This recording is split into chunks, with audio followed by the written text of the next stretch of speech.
聚焦大温房产，精准深度对话。我是隋红。今天呢，我所在的位置呢是温华市中心一处非常高档的公寓，新落成的公寓。它的名字也很特别，叫 Artemisia， 是由 Beaufort Developments 开发建造的。待会儿呢，我就要跟它的设计师 James Schouw 做一次访谈。Today we have a special guest, James Schouw, a designer who designed some unique high luxury buildings in downtown Vancouver.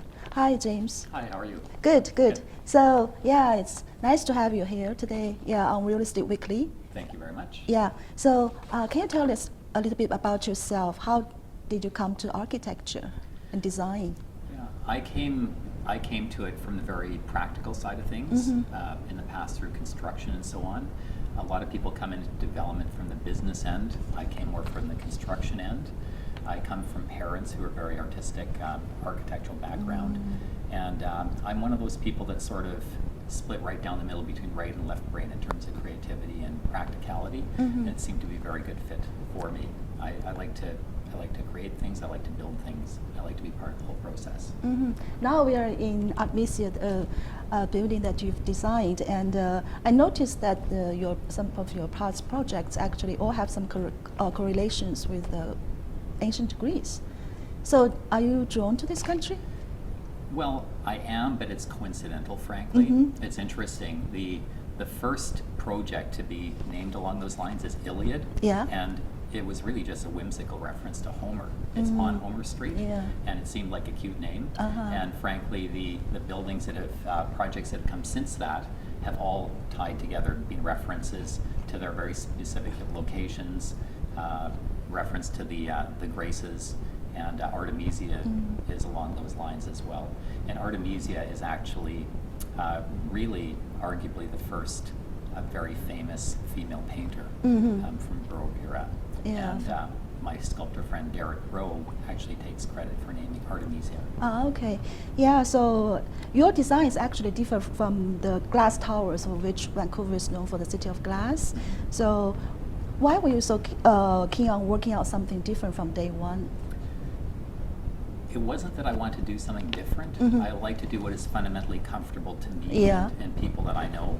And you might be surprised to know the inspiration has come primarily from gardens, from use of light.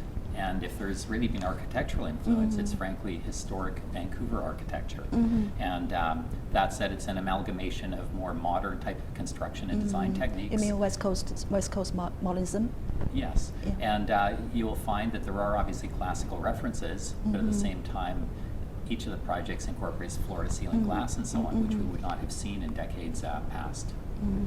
So I noticed that most of the buildings, the scale of most of the buildings are not that tremendously huge or high. So is this because, I mean, I'm just guessing, is it because that you're a member of Yaletown and you're comfortable with the Yaletown scale and everything?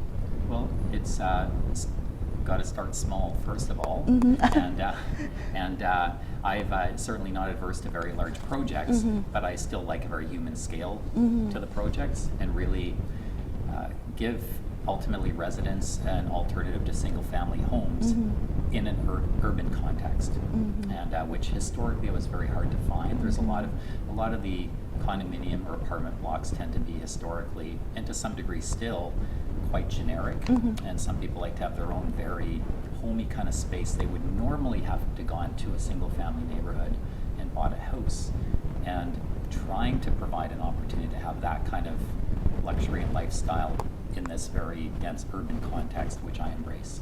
Okay, so in terms of architectural styles, I find, I mean, you share some spirit with those Vancouver landmarks such as Vancouver Hotel and the Marine Building. Is this something that you're sort of intentionally trying to share with them or intentionally trying to achieve? Not necessarily, but I guess it could be said that a lot of their design forms and contexts are fundamentally comfortable to me. I love gardens. I like structures that are fundamentally rooted to their foundation, so to speak.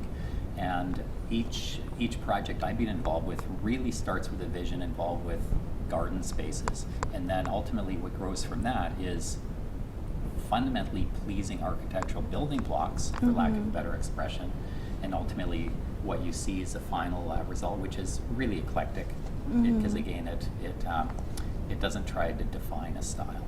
Okay, so you design according to the certain circumstances, what's come up. Precisely. Yeah, specific site circumstances, and fundamentally for livability. Okay, so so do you see yourself a perfectionist? Yes, yes, historically, but only in as much as that is practical in the context of this kind of work, where we have to work with a lot of different people and conditions and so on and so forth.